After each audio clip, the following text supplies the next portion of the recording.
Við ætlum að fjalla allt annan hlut. Það eru íslenskar þjóðsögur úr safni Jóns Árnasonar. Þeir eru komnir hingað feðgar Benedikt Jóhannesson og Jóhannes Benediktsson.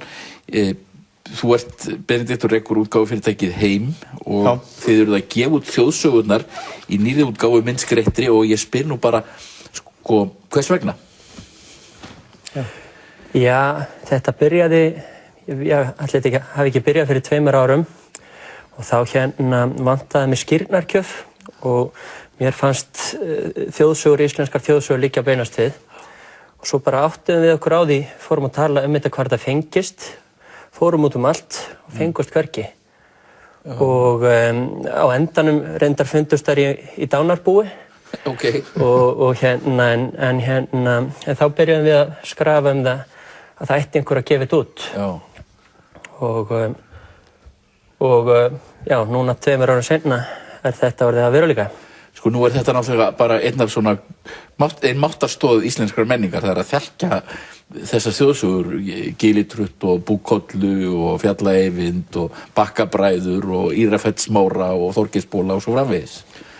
Já, það skiptir mjög miklu máli og einmitt vegna þess að það hefur verið gefnar út mjög vönduð þjóðsagnasöfn afar stór, í 6 bindum hefur verið gefið út safn Jóns Árnasonar en mörgum fallast eflaust hendur að sjá 6 bindi, hvar á maður að byrja, hvernig finnur maður aðalsögurnar, sögur kannski sem eru endurteknar, sem sagt sama minnið aftur og aftur, þannig að við tókum þann pól í hæðina einmitt að velja þessar klassísku sögur sem þú nefnir, Sæmund fróða, Galdralott og svo framvegis, sem allir bara verða að hafa þekkt, bara svo maður geti fylgst með umræðunni.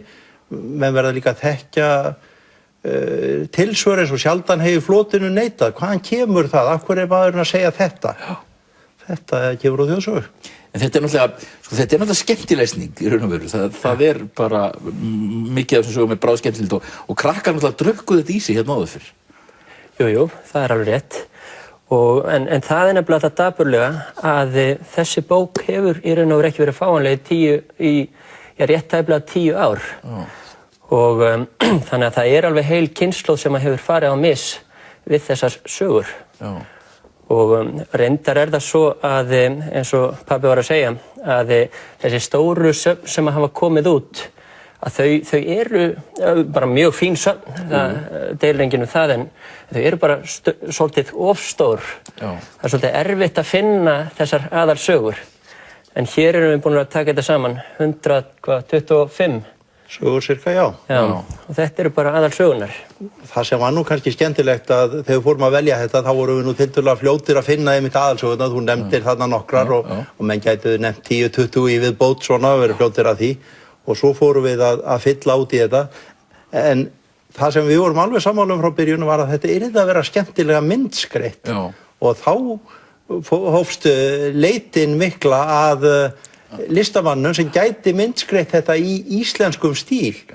Og þar leituðum við víða fanga, við auglýstum eftir fólki, við leituðum á netinu, við köllum fólki viðtöl og á endanum þá vorum við svo heppin að við fundum ágætan og bara einstaklega góðan íslenskan listamann, Freydísi Kristjánsdóttur, sem gat gert myndir sem eru svona alveg eins og okkur fannst að þjóðsagnamyndir eigi að vera. Það alveg brakandi góða myndir. Það náttúrulega, við höfum sumt að Ásgrímur gerði náttúrulega klassískar myndir hér í gamla daga, þjóðsagnamyndir. Já, Halldór Pétursson.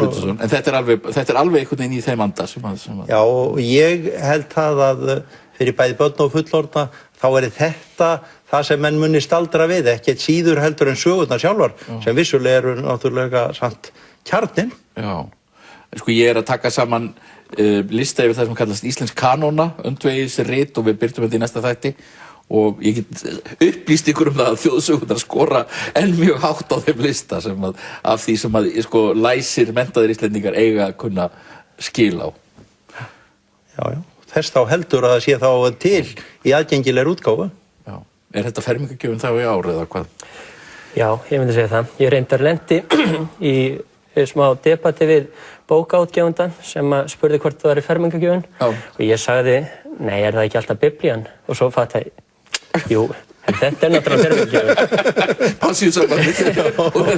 Þakka ykkur fyrir að koma hingað í þáttum. Við skulum sjá hvað Bragi hefur að segja. Takk.